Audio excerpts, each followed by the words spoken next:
സ്വപ്നവുമായി നീങ്ങുന്ന എല്ലാവരോടും പറയട്ടെ, അവർക്ക് അരു നിൽക്കുന്നവരോടും പറയട്ടെ, അവർക്ക് വേണ്ടി എല്ലാ തരത്തിലും കരുക്കൾ നീക്കുന്നവരോടും പറയട്ടെ, ആ പള്ളിയിൽ നിങ്ങളുടെ സ്വപ്നങ്ങൾ നടക്കാൻ പോകുന്നില്ല. ഒരിക്കലും അത് അനുവദിച്ചു കൊടുക്കുന്ന പ്രശ്നം ആൺകുട്ടികളായ സുന്നത്ത് ജമാഅത്തിന്റെ പ്രവർത്തകന്മാർ ജീവിച്ചിരിക്കുന്ന കാലത്ത് നടക്കില്ല. ഇത് ഞങ്ങള് എല്ലാവരും കേൾക്കാൻ വേണ്ടി പറയാണ്. ഇവിടെ ഒരു കലാപം, ഒരു സംഘർഷം ഉണ്ടാകണമെന്ന് ആഗ്രഹിക്കുന്നവരല്ല ഞങ്ങൾ. ഒരുപാട് മസ്ലഹത്ത്, ആ മസ്ലഹത്തിന്റെ പല രൂപങ്ങളും ഇവിടെ നടന്നിട്ടുള്ളതാണ്, ചർച്ച ചെയ്തിട്ടുള്ളതാണ്.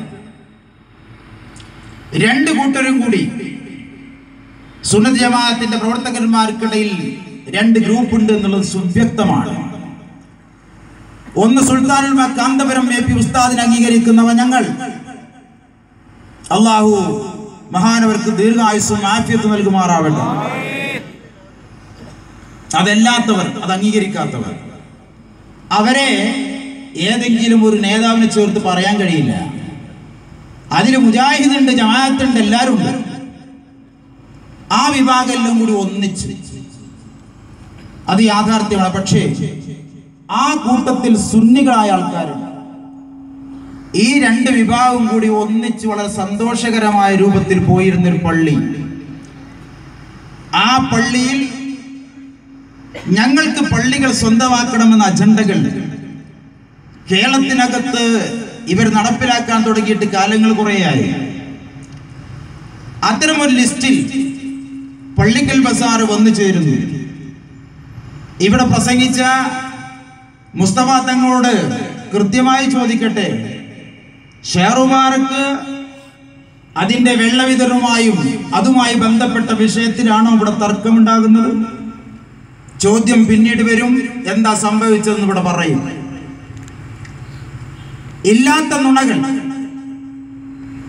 പിന്നെ ഇവിടെ നടന്ന കാര്യങ്ങളിൽ അപ്പുറത്തേക്ക് കാര്യങ്ങൾ കൊണ്ടുപോയ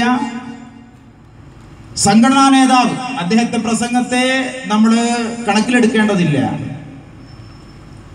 അനൗൺസർ ആലിമായാൽ ആസകലം അസനം മണക്കും എന്ന് പറയുന്നത് പോലെ ഇവിടെ സംഭവിച്ച കാര്യങ്ങളെ കുറിച്ച് പച്ച നുണ പറഞ്ഞു. എന്താ പറഞ്ഞത്, അതിനെക്കുറിച്ചുള്ള യാഥാർത്ഥ്യം എന്തെന്ന് പിന്നെ പറയും. ഇവിടെ നമുക്ക് ആലോചിക്കാനുള്ള പ്രധാനപ്പെട്ട വിഷയം, വളരെ സൗഹാർദ്ദത്തിൽ സമാധാനത്തിൽ മുന്നോട്ട് പോയ ഈ പള്ളി, ആ പള്ളിയിൽ അവസാന ഘട്ടത്തിൽ ഇങ്ങനെയും പറഞ്ഞില്ലേ, നമ്മള് നേരെ തിരിച്ചാണ് നേരത്തെ പറഞ്ഞ അനൗൺസർ പ്രഖ്യാപിച്ചത്. 12:08. ആ 8 നിങ്ങളായിരുന്നില്ല, നമ്മളായിരുന്നു. 8ഉം 12 ഇതിലേക്ക് വരെ താഴ്ന്നു കൊടുത്തിട്ട് അതും പറ്റില്ലെന്ന് പറഞ്ഞിട്ട് ആ ഒരു മസ്ലഹത്തിനെ തള്ളിക്കളഞ്ഞ നിങ്ങളുടെ വികാരം എന്താണ്? ആ വികാരം ഒറ്റക്ക് നിങ്ങളുടേതായ രൂപത്തിലേക്ക് ആ പള്ളിയെ അങ്ങോട്ട് പിടിച്ചടക്കാമെന്നുള്ളതാണ്. അതൊഴിവാക്കാൻ വേണ്ടി നാട്ടിലെ ജനങ്ങൾ നടത്തിയ ഒട്ടനേകം ശ്രമങ്ങളെ കുറിച്ച് നമുക്ക് പറയാനുണ്ട്. ആ ശ്രമങ്ങളൊക്കെ അസ്ഥാനത്താക്കിയിട്ട് വഖഫ് ബോർഡ് എന്ന് പറയുന്ന ഇപ്പോൾ നിലവിലുള്ള വഖഫ് ബോർഡ് മുസ്ലിം ലീഗിന്റെ ആശയങ്ങൾ നടപ്പിലാക്കാൻ വേണ്ടി അവിടെ എല്ലാ കാര്യങ്ങൾക്കും തയ്യാറായി നിൽക്കുന്ന വഖഫ് ബോർഡ്, ആ വഖഫ് ബോർഡിന്റെ പിന്തുണയോടുകൂടി ഒരു ഇലക്ഷന്റെ മാമാങ്കം നടത്തിയ നാടാണത്. ആ ഇലക്ഷനിൽ സുന്നത്ത് ജമാഅത്തിന്റെ പ്രവർത്തകന്മാർ പങ്കെടുത്തിട്ടില്ല. എന്തുകൊണ്ട് പങ്കെടുത്തില്ല? ഒരുപാട് കാരണങ്ങൾ നിരത്തിവെക്കും, അതിവിടെ പരാമർശിക്കും. യഥാർത്ഥത്തിൽ ആ പള്ളി കുതുബിയത്തും റാത്തീബും ഹദ്ദാദും ഒക്കെ നടക്കുന്ന സുന്നത്ത് ജമാഅത്തിന്റെ പള്ളിയാണ്. ആ പള്ളിയിൽ നിർഭാഗ്യവശാൽ വന്നു ചേർന്ന ഒരു ഇലക്ഷൻ, അത് വഖഫ് ബോർഡ് അടിച്ചേൽപ്പിച്ച ഇലക്ഷനാണ്. ആ ഇലക്ഷനിൽ മത്സരിക്കേണ്ടതും വോട്ട് ചെയ്യേണ്ടതും സുന്നികളാണ്. അവിടെ മുജാഹിദിന് എന്താണ് കാര്യം? വഹാബികൾക്കും മറ്റിതര വിദഈ പ്രസ്ഥാനങ്ങൾക്കും എന്തുണ്ട് കാര്യം?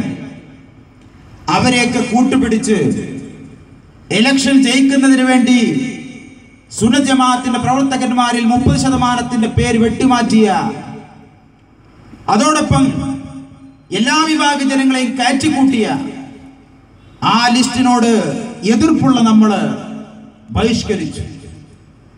ഇലക്ഷൻ കഴിഞ്ഞ് റിസൾട്ട് പ്രഖ്യാപിക്കാൻ നേരത്ത് 1.5 കൊല്ലം അത് കോൾഡ് സ്റ്റോറേജിൽ വെച്ചു.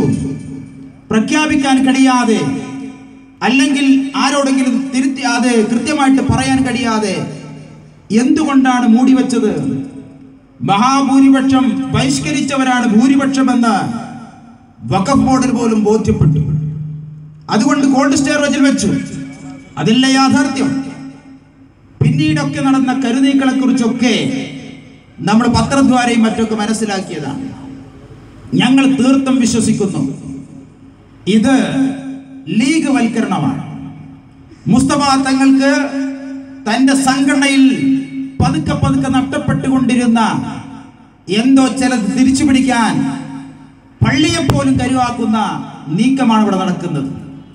ഇതിൽ ചേളാരിക്കാർ കഥയറിയാതെ ആട്ടം നടത്തുന്ന ആട്യക്കാർ മാത്രമാണ്.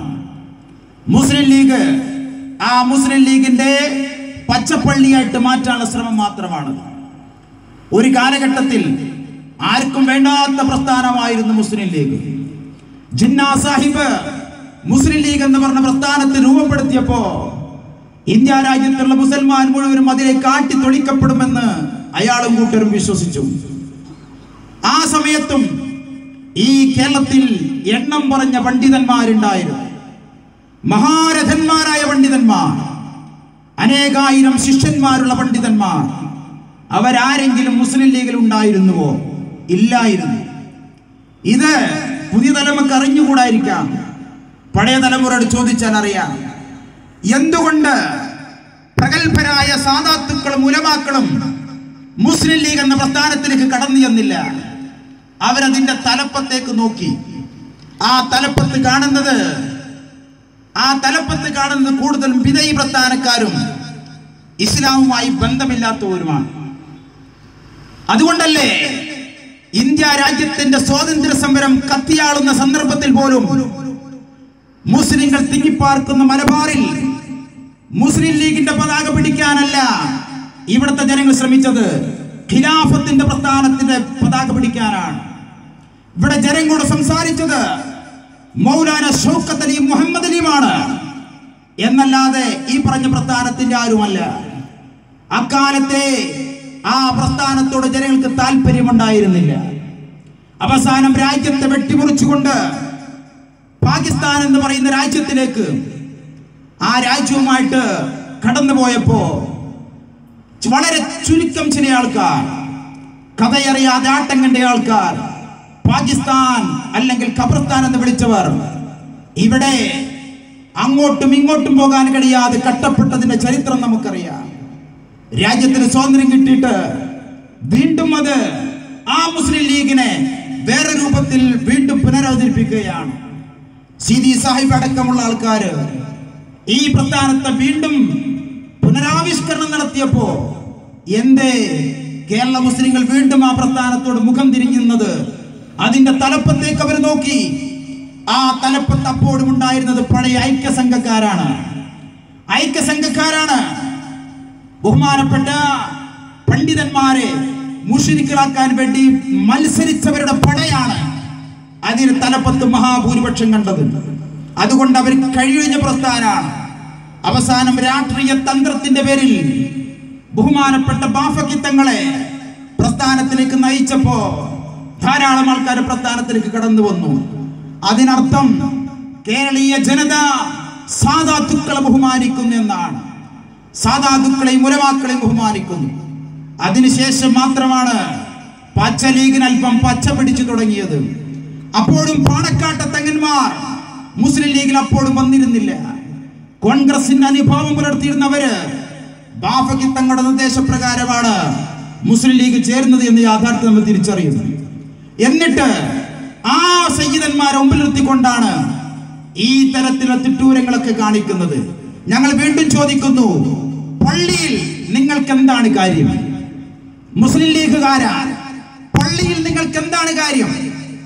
കാരണം എന്താണെന്നറിയോ? പള്ളിയിൽ നടക്കേണ്ടത് വേറൊരു തരത്തിലുള്ള കാര്യങ്ങളാണ്, ആരാധനകളാണ്. ആരാധനക്ക് നേതൃത്വം കൊടുക്കുന്ന ഉലമാക്കളെയും മഹല്ലത്തിന്റെയും സംരക്ഷണവുമാണ് അത് ഏറ്റെടുക്കേണ്ടത്. അതിന് ജ്ഞാനമുള്ള, ഇസ്ലാമിക ബോധമുള്ള, ശരീഅത്തിനെ കുറിച്ച് ബോധമുള്ളവരുണ്ടായിരിക്കണം.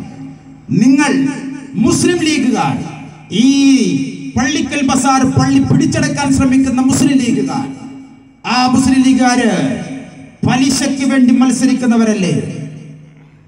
എത്രയോ കോഓപ്പറേറ്റീവ് സൊസൈറ്റികൾ, ബാങ്കുകൾ, ആ ബാങ്കുകളിലേക്ക് നിന്ന് മത്സരിച്ച് പലിശക്ക് കൂട്ടുനിൽക്കുന്ന, എഴുതുകയും സാക്ഷി പറയുകയും കൊടുക്കുകയും വാങ്ങുകയും ചെയ്യുന്ന ഇസ്ലാമികമാണോ നിയമം? അല്ലെന്ന് നമുക്കെല്ലാവർക്കും അറിയാം.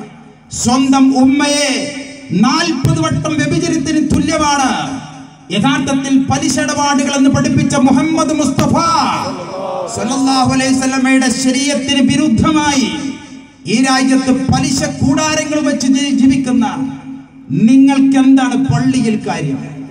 ആ ചോദ്യം ഞങ്ങൾ ആവർത്തിച്ച് ചോദിക്കുകയാണ്.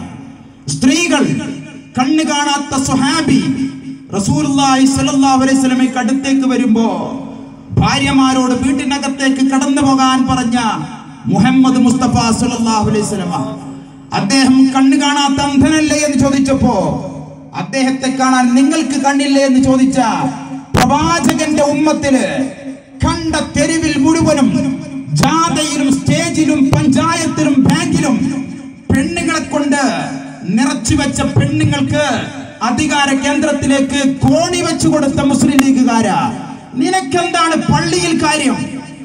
അത് ഞങ്ങൾ ചോദിക്കുന്നു. മുസ്ലിം ലീഗുകാരാ, പള്ളിക്കൽ ബസാറിന്റെ അകത്തളത്തിൽ നിന്ന് നീ പുറത്തു പോകണം. ഒരിക്കലും ആ പള്ളിയിൽ പച്ച കുത്താൻ ഞങ്ങൾ സമ്മതിക്കുകയില്ല. കാരണം പള്ളി പഞ്ചാസ്തികൾ സമർപ്പിച്ചുകൊണ്ട് പടച്ച റബ്ബിന് ആരാധന ചെയ്യാനുള്ള ഇടമാണ്. അവിടെ പലിശയുടെ കഥ പറയാനുള്ള, കണക്ക് പറയാനുള്ള സ്ഥലമല്ല. നിങ്ങൾ അത് ചെയ്യുമെന്നതിന് തെളിവ് ചേളാരി പ്രദേശങ്ങളിൽ പോയി നോക്കുക. ചേളാരിയിലും പാണമ്പറയിലും പാലക്കലും പടിക്കലുമായി ഒരുപാട് ബോർഡുകൾ കാണാം.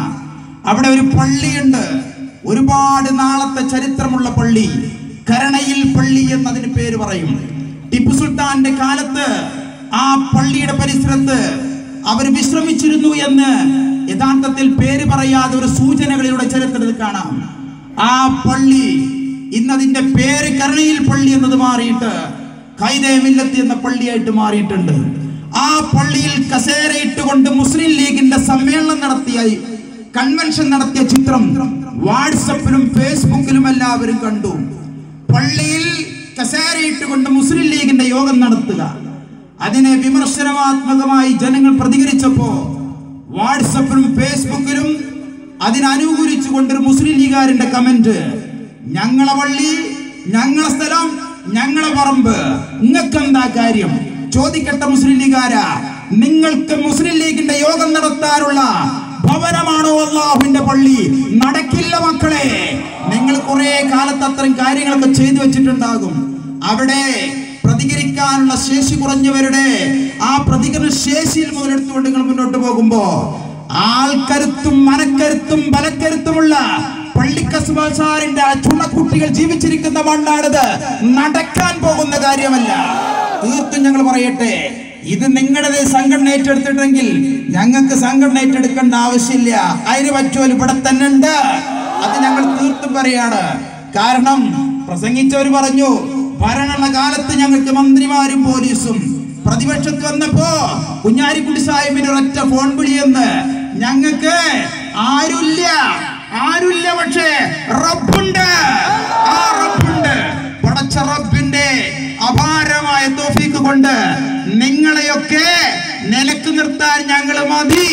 ഞങ്ങൾക്ക് മറ്റൊന്നിന്റെയും ആവശ്യമില്ല എന്ന് ബോധ്യപ്പെടുത്തുകയാണ് നിങ്ങളെ. ഇത് വൈകാരികരമായ ഒരു കാര്യമല്ല, യാഥാർത്ഥ്യത്തിൽ ഊന്നിക്കൊണ്ട് തന്നെ പറയാ.